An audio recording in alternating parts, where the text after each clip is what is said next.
S आज mathematics पर। दोस्तों इस वीडियो के अंदर मैं लाया हूं आपके लिए आपकी अपनी जो क्लास 8th है उसका मॉडल पेपर नंबर जो है 8 और उसका जो है प्रश्न लगभग जो है अपन ने 15 प्रश्न सोल्व कर लिए थे और उसके आगे के वाले जो प्रश्न हैं वो अपन इस क्लास के अंदर सोल्व करने वाले हैं।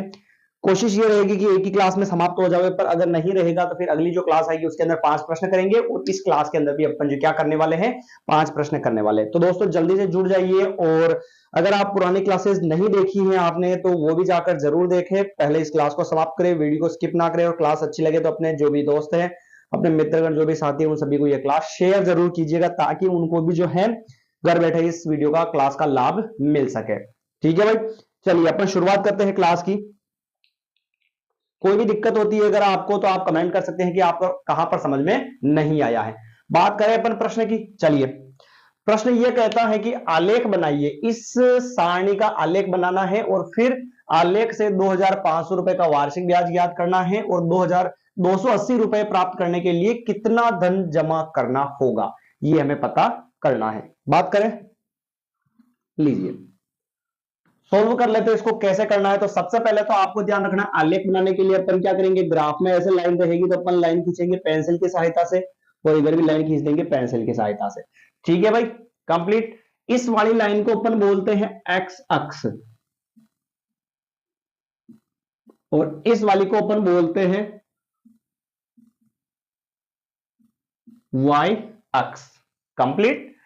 अब आपको क्या करना है बेटा कि यहां पर थोड़ा सा ध्यान रखना है, जैसे कि ये सारणी जो दे रखी है ना इसका आलेख बनाना है तो हम क्या करेंगे, जो क्रम वाइज बढ़ रहा है 1 बाई 1 करके उसको तो रखेंगे नीचे और जो डबल बढ़ रहा है उसको रखेंगे अपन ऊपर वाली साइड में। ये सर कैसी बात हुई, ये भी तो नंबर वाइज बढ़ता जा रहा है, ये भी, पर ये 1 2 3 4 में चल रहा है ना, 1000 2000 3000 4000 5000 6000। तो अपन जो है इस हजार हजार हजार वाले मान को कहां रखेंगे, नीचे की तरफ, और इसको रखेंगे ऊपर की तरफ। पर सारा क्रम वाइज बढ़ना चाहिए, नहीं बढ़ेगा तो अपन अंतराल सेट करेंगे। कैसे देखना, यहां पे होता है 0, ये 1000 2000 3000 4000 5000 और फिर ये 6000।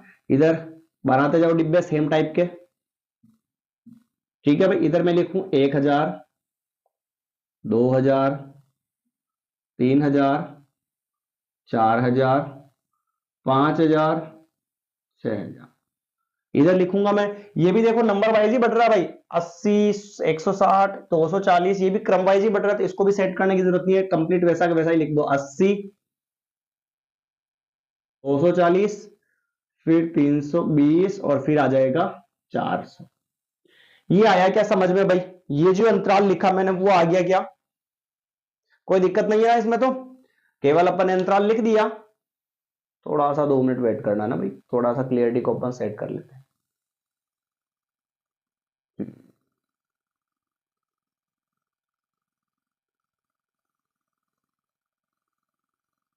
दिख रहा सभी को, चलिए देखिए आगे किस तरीके से इसको सोल्व करना है। यहां तक आया समझ में भाई। अपन ने क्या किया, 1 2 3 4 वाला तो इधर लिख दिया, 1000 2000 3000 4000 5000 ऐसे, और 80 वाला जो ऊपर लिख दिया अपन ने, इसको एक्स एक्स बोलेंगे इसको वाई एक्स बोलेंगे, यहां पर 0 होता है मूल बिंदु। चलिए फिर देखो आप 1000 पे कितना है, पहले तो देखो ये 1000 2000 3000 ये क्या है, जमा धन है ना, तो अपन जो है ना इधर क्या लिखेंगे, इस साइड में लिखेंगे अपन जमा धन। ये बढ़ता जा रहा आगे की तरफ, ठीक। और इधर क्या चल रहा है, साधारण ब्याज, तो आपको यहां पर लिखना है इधर साधारण ब्याज, ये ऊपर की तरफ चलता जा रहा है। ठीक है भाई, अब देखो आप कैसे बनाना है। 1000 पे 80 है, 1000 ये रहा, 80 ये रहा, दोनों जाएंगे तो इधर मिलेंगे, ये मिला, ये लीजिए। ठीक भाई, 2000 पे 160 है, 2000 ये रहा 160 ये रहा, तो ये यहां मिला। ठीक भाई, चलिए 3000 पे 240 है, तो 3000 ये रहा 240 ये रहा, इसको आगे बढ़ाइए। फिर 4000 पे 320 है, तो ये 4000 है और ये 320 है, फिर इसको आगे बढ़ाइए। फिर 5000 पे 400 है, तो 5000 ये रहा 400 ये रहा, फिर इसको आगे बढ़ाइएगा। अब इन सबको क्या कर दीजिए, मिला दीजिए। अगर लाइन सीध में मिल जाती है तो अपना ग्राफ जो है सही है, लाइन सीध में नहीं मिलती है बेटा तो अपना ग्राफ क्या है, गलत है। ये थोड़ा सा आप ध्यान रखिएगा। कंप्लीट। चलिए ये अभी बनाना ही पूरा, अब पैमाना लिखना पड़ता है। पैमाना आपको याद रखना कैसे, तो ऐसे लिखेंगे अपन, पैमाना दोनों जगह पे लिखेंगे, एक्स वाली लाइन पे भी, वाई एक्स वाली लाइन पे तो लिखूंगा मैं एक्स अक्ष पर लिखूंगा 1 सेंटीमीटर बराबर, फिर यहां पे लिखूंगा इकाई, फिर वाई अक्ष पर 1 सेंटीमीटर बराबर इकाई। ऐसे तो याद कर लोगे। एक्स एक्स वाली लाइन यानी ये वाली लाइन, इस पर आप मुझे ये बताओ कि कितने कितने बढ़ रहे हैं। तो हर बार देखो 1000 बढ़ रहा है, यानी कि हम क्या करेंगे, 1 सेंटीमीटर बराबर 1000 इकाई। आया समझ में? यानी 1 सेंटीमीटर के डिब्बे को हमने 1000 के बराबर ले लिया है। कंप्लीट। चलिए आगे बढ़ते हैं फिर। वाई एक्स पर जो है 1 सेंटीमीटर बराबर, वाई एक्स वाली जो लाइन है इस पे देखो कितना कितना बढ़ रहा है, हर बार देखो 80 बढ़ रहा है, 80 बढ़ रहा है, तो यानी कि 1 सेंटीमीटर बराबर क्या हो जाएगा, 80 इकाई। ये हो गया पूरा कंप्लीट आलेख। ये आलेख हुआ। अब इसके आंसर भी देने हैं हमें, तो अभी दे देते हैं। आलेख से 2500 रुपये का वार्षिक ब्याज ज्ञात करो। 2500 का मुझे ये बताओ, इधर तो है अपने 2000 और इधर है 3000, तो इसके बीच में यहां पर मुझे ये बताओ 2500 आएगा नहीं आएगा यहां पर, तो इसको अपन ऐसे आगे बढ़ाते जाएंगे, आगे बढ़ाते जाएंगे ऐसे, तो ये बीच में मिलेगा, इधर ये इधर से मिलेगा, मिलेगा कि नहीं मिलेगा भाई। 2500 का ब्याज निकालना है तो इसको चला दिया चला दिया चला दिया चला, यहां पे इधर इधर इधर इधर बढ़ाया, तो 160 और 240 के बीच में, इन दोनों के बीच में कितना आएगा, तो यहां पर आएगा 300, यानी कि इसका जो साधारण ब्याज है वो कितना हो जाएगा, 300 रुपया हो जाएगा। कंप्लीट। फिर 280 रुपये प्राप्त करने के लिए कितना धन जमा करना होगा, 280 रुपया। 280 रुपया देखो आप ध्यान से देखो, 240 और 240 और 320 के बीच में यहां पर कितना आएगा, 280 रुपया। इसको बढ़ाओ, आगे बढ़ाओ बढ़ाओ बढ़ाओ, ये इसको नीचे लाओ वापस। ये 3000 और 4000 के बीच में कितना आता है, 3500 रुपया, यानी कि यहां पर आएगा 3500 रुपये। इज दैट क्लियर मामला? यहां तक कोई तकलीफ नहीं होनी चाहिए। जहां पर भी दिक्कत हो आप कमेंट कर सकते हैं कि सर हमें यहां पर समझ में नहीं आया है। ठीक है भाई, आगे बढ़े। तो ये अपना जो है 16वां सवाल हुआ, पूरे 4 नंबर का सवाल। अब अपन बात करते हैं अपने 17वें प्रश्न की, तो इसको एक बार रफ कर देते हैं। स्क्रीनशॉट ले लीजिएगा इस प्रश्न का, अगर आपने नहीं उतारा तो फिर डायरेक्ट बाद में उतारते रहिएगा, है ना। ले लिया इसका स्क्रीनशॉट। चलिए अब बात करें अपन इसके 17वें प्रश्न की। 17वें प्रश्न को भी सोल्व करने का प्रयास अच्छे से करेंगे अपन। हाँ जी, अगला सवाल पढ़ लीजिएगा, एक बार दिख रहा होगा आपको। 17वां प्रश्न पढ़ लीजिए भाई। 17वां प्रश्न।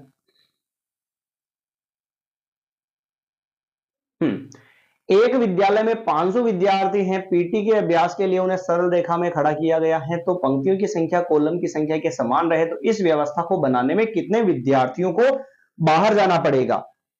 पंक्तियों और कॉलम दोनों की संख्या क्या है, समान। जैसे कि अपना 17वां प्रश्न है, लिखेंगे अपना आंसर में विद्यार्थियों की संख्या बराबर 500 है, और पीटी के अभ्यास के लिए इन्हें इस तरह से खड़ा किया गया है कि पंक्तियों की संख्या कॉलम की संख्या के समान।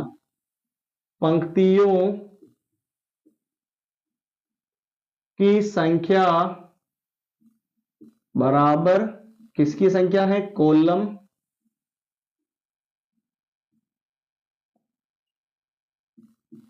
की संख्या। पंक्तियों की संख्या बराबर क्या है, कॉलम की संख्या। फिर प्रश्न यह कहता है कि इस व्यवस्था को बनाए रखने के लिए जो है बाहर कितने विद्यार्थियों को जाना पड़ेगा। सबसे पहली बात तो पंक्तियों की संख्या और कॉलम की संख्या, यानी कि जैसे अपन बात करें कि दोनों ही समान है, पंक्ति और कॉलम दोनों ही समान है, ये वाली लाइन भी समान है और ये वाली लाइन भी समान है, ठीक है। तो जैसे कि आपको दिमाग में रखना है कि अगर ऐसा सवाल दे देवे कि भाई जिसमें कुछ संख्या दे रखी हो और दोनों ही संख्याएं समान हो, पंक्तियों या कॉलम की संख्या समान हो या लाइनें और उसमें छात्र समान है, दोनों ही समान दे देवे ना, तो आपको क्या करना है देखना ध्यान से। ये 500 है तो आपको पता करना है कि ये 500 जो है ना ऐसी कौन सी संख्या के वर्ग के पास है, ऐसी कौन सी संख्या के वर्ग के पास है। क्यों, अब वर्ग क्यों पता कर रहे हैं, क्योंकि इसने कहा यहां पर पंक्तियों की संख्या और कॉलम की संख्या दोनों ही समान है, और दोनों ही समान है इसलिए अपन दो घात वाला यानी कि वर्ग की बात करेंगे। वर्ग की बात कैसे करेंगे तो आप ध्यान से देखो, जैसे ये 500 दे रखा है, ये दोनों समान है, तो हम वर्ग की बात करें तो ऐसी संख्या ढूंढो जो इसके पास हो गए, यानी कि जैसे अपन बात करें ना यूं 22 इंटू 22 की, तो क्या होगा 22 इंटू 22, ये हो जाएगा 484। इसको मैं कैसे लिखूं, 22 की घात 2, 22 की घात 2 यानी 22 इंटू 22 और गुणा कराएंगे तो आएगा 484। फिर 23 की घात 2 निकाले तो 23 इंटू 23, तो देखो आप 529। हमें क्या करना है, एक ऐसी संख्या सोचनी है जिसकी घात 2 निकालने पर आंसर इससे जस्ट क्या आ जावे, कम आ जावे थोड़ा सा, ठीक है, या इसके बराबर आ जावे। तो मुझे ये बताओ, जैसे मैंने 22 की घात 2 निकाली यानी 22 इंटू 22 निकाला, तो गुणा करवाया 484 आया। 484 इससे कम है या नहीं है भाई, 4824 इससे कम है, 484 से कम है, तो एक बार और ट्राई करते हैं। 22 की जगह 23 लेते हैं, 23 की घात 2। अब ये घात 2 क्यों ले रहे हैं अपन, क्योंकि पंक्तियां और कॉलम दोनों ही समान है इसलिए घात 2 लिया अपन, ठीक है। तो 23 की घात 2 यानी 23 इंटू 23 गुणा करवाते हैं तो 529 आता है। 529 इससे ज्यादा हुआ नहीं हुआ, तो ज्यादा तो लेना ही नहीं है भाई, कम लेना है या बराबर, यानी ये वाला तो लेंगे ही नहीं, तो ऊपर वाला ही बचा। फिर तो 23 नहीं लेंगे तो 23 से पहले क्या आएगा, 22 आएगा, 22 लेंगे यानी कितना आएगा 484। यानी कि इतने वर्ग पंक्तियों और कॉलम की संख्या समान रखने के लिए हमें कितनी संख्या लेनी पड़ेगी, 22 की घात 2, और 22 की घात 2 का आंसर कितना है 484, यानी 484 विद्यार्थी होंगे, तभी पंक्तियों और उसके स्तंभों की जो संख्या है, टोटल कॉलम की संख्या वो क्या आएगी, समान आएगी। इससे ज्यादा होगा तो नहीं आएगी, तो लिखूंगा कैसे मैं, ऐसे। अतः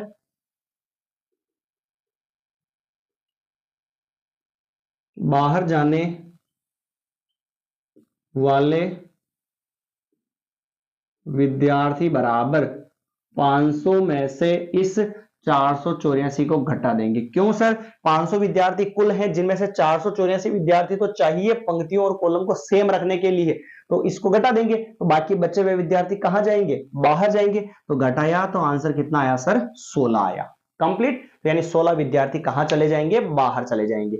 वर्ग क्यों निकाला पता चल गया ना, क्योंकि पंक्तियों और कॉलम की संख्या समान है और दो समान है इसलिए वर्ग निकाला, फिर पता कर लिया अपन ने। ज्यादा नहीं लेना, उस संख्या से क्या लेना अपने को, कम लेना है। चलिए आगे बढ़ते हैं। मैंने एक हेयर ड्रायर 8% वेट सहित 5400 रुपए में खरीदा, तो वेट को जोड़ने से पहले का मूल्य ज्ञात कीजिए। ऐसा सवाल मैंने एक नॉर्मल छोटा सवाल भी करवाया था और ये भी करवा देते हैं। इसको कैसे करना देखिएगा थोड़ा सा ध्यान से। अपन डायरेक्ट ट्रिक से कर सकते हैं इसको और फॉर्मूले से भी कर सकते हैं, समझिए ध्यान से। अपन करेंगे इसको डायरेक्ट, कैसे, सबसे पहले तो लिख देते हैं हेयर ड्रायर 8% वेट, प्रतिशत आ जावे तो दर लिखेंगे 8%, और फिर जोड़ने से पहले कितने में खरीदा, 5400 रुपए में खरीदा, यानी कि खरीद मूल्य यानी कि क्रय मूल्य क्या है, क्रय मूल्य बराबर कितना है 5400 रुपये, इतने रुपये में खरीदा। तो ये कहता है कि वेट को जोड़ने से पहले का मूल्य कितना था, तो यहां लिखूंगा मैं जैसे वेट को जोड़ने से पहले का मूल्य, डायरेक्ट बता रहा हूं देखना कैसे। दो तरीके बताए थे मैंने, एक सवाल आया था अपने इसी मॉडल पेपर का, इसी टाइप का सवाल, जिसके अंदर मैंने बताया था पहले का मूल्य पूछे, पहले का मूल्य पूछे तो जो मूल्य दे रखा है हमें उसको लिखकर उसके इनटू में जो है आपको उस संख्या को घटाना या जोड़ना है। कैसे करेंगे मैं समझा रहा हूं, शांति से बने रहे, देखिए ध्यान से। 5400 वेट को जोड़ने से पहले जो मूल्य दे रखा उसको तो लिख दो और फिर क्या लगा दो, इनटू। यहां तक तो कोई दिक्कत नहीं, जो मूल्य दे रखा अपन ने उसको लिख दिया। कंप्लीट भाई। अब अगर पहले का मूल्य पूछे, पहले का मूल्य पूछे तो आपको 100 कहां लिखना है, ऊपर, समझ गए, और फिर लगाना है बटेवा, और नीचे जो है ना 100 में से घटाकर लिखो या फिर जोड़कर लिखो। इसने क्या कहा, वेट सहित, यानी इसने जोड़ा, और वेट सहित इसका मतलब जोड़ा, तो जोड़ने पर क्या आएगा, 100 में जोड़ेंगे 8 तो कितना होगा, 108 हो जाएगा। फिर इसको काट दो, 54 की टेबल से ये कटेगा एक बार, 0 0, ये 0 0, 54 की टेबल से ये कटेगा 2 बार, फिर 2 की टेबल से इसको काट दूं मैं 5 बार और 0 बार, तो ये आ गया 1100 इंटू 50, यानी कि कितना आ गया, 5000। यानी कि वेट जोड़ने से पहले इसका मूल्य कितना था, 5000 रुपया था। कैसे किया, वापस करते हैं एक बार। मैंने कहा दर दे रखी है 8%, मूल्य दे रखा है या क्रय मूल्य दे रखा है, इसका जो है 5400 रुपए दे रखा है। फिर वेट को जोड़ने से पहले का मूल्य, मैंने पहले कहा आपको कि पहले का मूल्य पूछ लेवे तो जो मूल्य दे रखा उसको लिखो और फिर इंटू में क्या लिख दो, 100 लिख दो, ठीक। और फिर बट्टेवा में क्या करना है, 100 में से जोड़ के लिखो या फिर घटा के। जोड़ने के लिए किया हो तो जोड़ो और घटाने के लिए हो तो घटाओ। तो इसने कहा सहित, मतलब सहित का मतलब उसमें मिलाना है, और मिलाना है तो 100 में 8 जोड़ के लिखा तो कितना हो गया, 108। दोनों को अपन ने 54 की टेबल से काटा, 51 51 54 बन गया 54, और 54 टू जिया 2, 54 टू जिया सॉरी 108 है ना, और डबल जीरो का डबल जीरो आ गया। फिर नीचे वाले 2 से मैंने 100 को काटा कितनी बार, 50 बार, 50 को 100 से गुणा कराया कितना आ गया, 5000 आ गया। कंप्लीट मामला। अगर ये कह देता यहां पे, अगर ये कह देता कि बाद का मूल्य पता करना है तो फिर 5400 को लिख के फिर इनटू, और 100 कहां लिखते, नीचे। बाद का मूल्य पूछे तो 100 नीचे लिखना है, और पहले का मूल्य पूछे तो 100 कहां लिखना, ऊपर। अब जो बच रहा है जगह उसकी जगह जोड़ के या घटा के लिखेंगे, तो इसने सहित कहा था तो जोड़ के लिख देते, यानी 108 हो जाता। समझ गए इस चीज को, तो ये थोड़ा सा आपको दिमाग में रखना है। चलिए अपन अगले प्रश्न की बात करते हैं। तो लगभग अपने 18 प्रश्न हो चुके हैं, और इस मॉडल पेपर को कंप्लीट होने में अपने 7 प्रश्न और बाकी है, तो उनको भी अपन कंप्लीट करते हैं। हाँ जी दोस्तों, तो अगले 3 प्रश्न मैंने यहां पर लिख दिए हैं, आप एक बार 19वां प्रश्न पढ़ लीजिएगा, फिर अपन इसको सोल्व करने का प्रयास करने वाले हैं। 19वां प्रश्न क्या कहता है, देखिए ध्यान से। 19वां प्रश्न ये है कि माल से लदा हुआ एक ट्रक जो है 25 मिनट में 14 किलोमीटर चलता है, तो चाल यदि यही रहे, यानी स्पीड गाड़ी की यही रहे, तो 5 घंटे में जो है वह कितनी दूरी तय कर पाएगा। ठीक है भाई, ऐसे सवाल आ जाते हैं कि कितने में कितना, कितने में कितना। तो ये जो है सवाल देखते ही आपको पता चल जाना चाहिए कि ये जो सीधे संबंध या प्रतिलोम संबंध वाले चैप्टर का प्रश्न है, यानी राशियों के अनुपात वाले चैप्टर का। इसको कैसे सोल्व करेंगे, तो देखिए ध्यान से आप। माल से लदा हुआ ट्रक 25 मिनट, मिनट यानी कि क्या है ये, समय, तो यहां पर लिखूंगा मैं समय। फिर किसका नाम आया, 14 किलोमीटर, और किलोमीटर किस में होता है बेटा, दूरी में। आया समझ में, यानी समय तो हो गया मिनट में, मिनट मतलब देखे ध्यान से, अपन यहां चल रहे थे, समय है 25 मिनट तक, दूरी कितनी है 14 किलोमीटर, तो समय है 25 मिनट तक, दूरी कितनी है 14 किलोमीटर, और जब समय है 5 घंटे तो दूरी हमें निकालनी है। तो मुझे ये बताओ, पहले तो ये इकाई सेम होनी चाहिए, ये मिनट में है और ये घंटे में है, तो इस घंटे को भी किसमें बदलना पड़ेगा, मिनट में। तो आप मुझे ये बताइए, एक घंटे में कितने मिनट होते हैं भाई, 60 मिनट होते हैं। कितने मिनट होते हैं, 60 मिनट होते हैं एक घंटे में। तो 5 घंटे में कितने मिनट होंगे, सबसे पहले तो उसको अपन ट्राई करेंगे। तो कैसे, 5 घंटे में मिनट होंगे 5 इंटू 60, यानी कि 300 मिनट। आया क्या समझ में, तो यहां पर 5 घंटे की जगह क्या आ जाएगा, 300 मिनट। कंप्लीट। अब देखो ध्यान से, ये संबंध कौन सा है, गाड़ी की स्पीड वो की वही है, यानी एक ही स्पीड से गाड़ी चल रही है, और एक ही स्पीड से गाड़ी चल रही है। इसका मतलब क्या हुआ कि जितनी गाड़ी ज्यादा चलेगी उतनी ही दूरी क्या तय होगी, ज्यादा।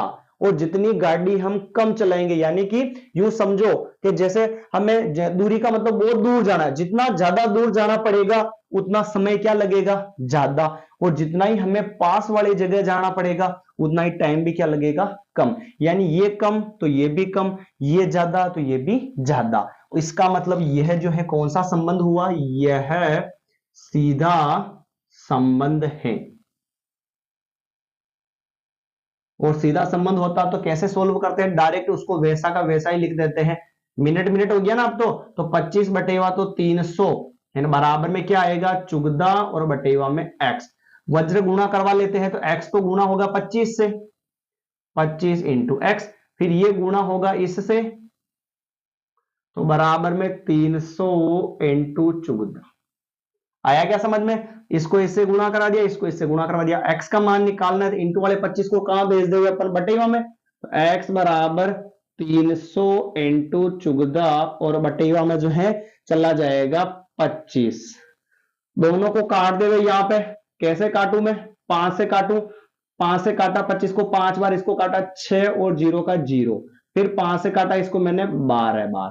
तो x बराबर कितना हो गया, चुगदा 2 28 के 8 हासिल के 2, चुगदार 15 16, 168 किलोमीटर क्या आ जाएगी, दूरी आ जाएगी। यानी 168 किलोमीटर चलेगा वो 5 घंटे में। कोई दिक्कत है क्या बेटा इसमें? नहीं है।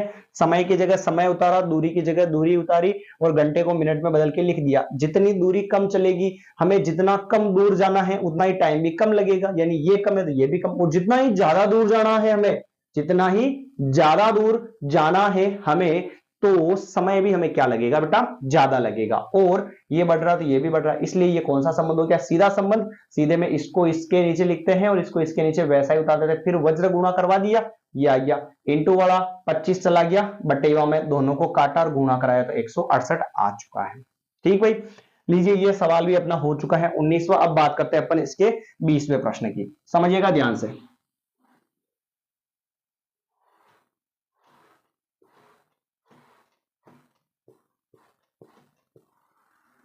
20वां प्रश्न पढ़ लीजिए एक बार।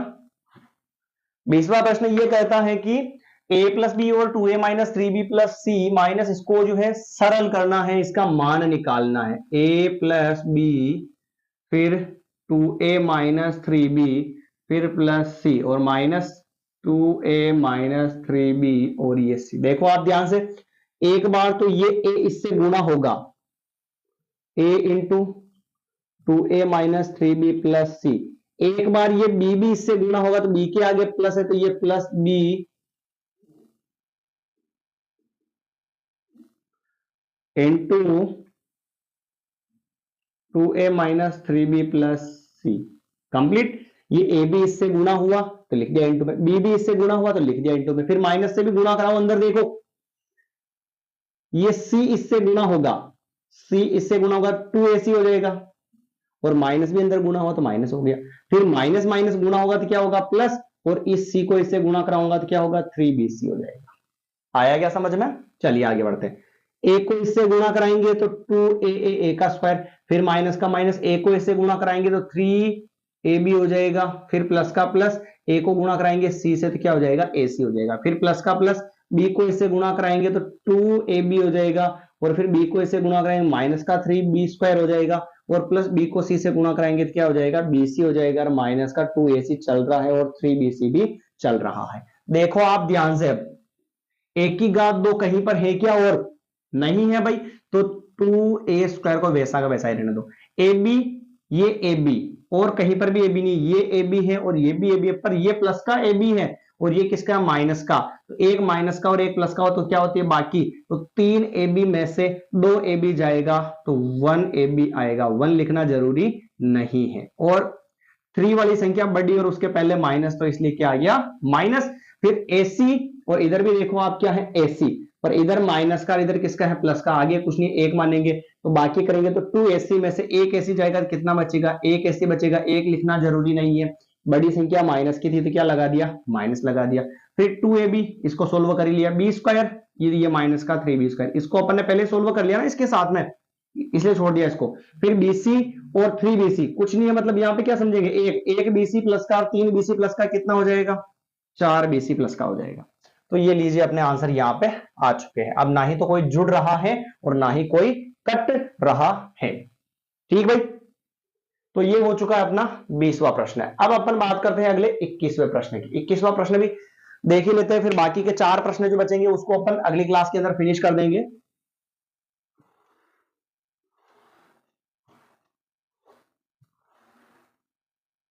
देखो ध्यान से, एक खोखले बेलन का वक्र पृष्ठीय क्षेत्रफल दे रखा 4224, तो मैं लिखूंगा बेलन का क्षेत्रफल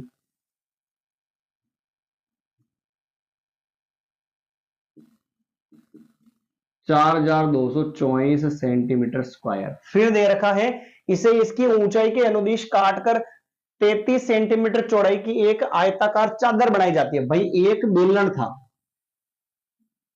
ठीक है, उसको क्या किया, उसकी ऊंचाई के अनुदिश काटकर, ऊंचाई के अनुदिश यानी कि ऐसे यहां से इसको क्या कर दिया, अंदर से खोखला था, यूं समझो एक खाली खोखा डब्बा था, उसको अपन ने ऊंचाई के अनुदिश ऐसे काट दिया सीधा और इसको ऐसे खोल दिया, ऐसे खोल दिया तो ये ऐसे बनेगा। इसको अपन ने काटा तो इसको ऐसे चौड़ा कर दिया, अपन ने चौड़ा कर दिया तो आयत बना, और आयत बना तो उस आयताकार चादर की चौड़ाई इसे बोलते हैं लंबाई L, और चौड़ाई कितनी है 33 सेंटीमीटर। तो हमें इस आयताकार चादर की क्या निकालनी है, लंबाई। इस डिब्बे से हमने आयत बनाया तो इस डिब्बे का जो क्षेत्रफल होगा वही इस आयत का क्षेत्रफल होगा। डिब्बे का जो क्षेत्रफल होगा वही इस आयत का क्षेत्रफल होगा, क्योंकि इससे इसको बनाया। तो मैं इसको ऐसे लिख सकता हूं क्या, बेलन का क्षेत्रफल, बेलन का क्षेत्रफल जो किसके बराबर होगा, आयत का क्षेत्रफल के बराबर। क्यों होगा, आ गया समझ में, डिब्बे से काटकर इसको बनाया इसलिए दोनों का क्षेत्रफल बराबर। बेलन का क्षेत्रफल हमें दे रखा है 4224 और बराबर में आयत का क्षेत्रफल क्या होता है, लंबाई इंटू चौड़ाई। 4224 बराबर लंबाई निकालनी है, चौड़ाई हमें दे रखी है 33, तो ये 33। एल का मान निकालना है बेटा, तो हम क्या करेंगे, इंटू वाले 33 को भेज दूं मैं यहां पे बटेगा में, तो उधर बचेगा अपना एल। अब इसको काट दो, किससे काटे, 3 से काट दो भाई, 3 से काटा तो ये क्या 11 बार कटेगा, इधर 3 से काटेंगे तो कितनी बार कटेगा, 1 बार कटेगा, फिर ये बचा 4 बार कटेगा, फिर ये 0 बार, और 3 8 24 बार, फिर 11 से इसको काट देते अपन, 11 1 3 बचा 30 हो गया, 11 2 22 और 11 8 88, तो यानी कि जो है 128 सेंटीमीटर बराबर लंबाई, इस आयताकार पार्ट की जो लंबाई है वो कितनी हो जाएगी, 128 सेंटीमीटर हो जाएगी। आपको अगर काटना नहीं आता हो तो आप डायरेक्ट 33 का भाग इसमें लगा सकते हो। बेलन का क्षेत्रफल दे रखा था, बेलन को बीचों बीच में से ऐसे ऊंचाई यानी सीधी ऊंचाई के अनुदिश ऐसे काट के सीधा कर दिया, फाड़ दिया इसको बेचारे को, तो ये बन गया, आयत बन गया। तो उस आयताकार पार्ट की चौड़ाई तो 33 है, उसकी लंबाई हमें निकालनी है। तो इससे इसको बनाया तो दोनों का क्षेत्रफल बराबर होगा। इसका क्षेत्रफल तो दे रखा है सवाल में, आयत का लंबाई इंटू चौड़ाई, चौड़ाई की जगह चौड़ाई का मान रखा है, इंटू वाले को भेज दिया।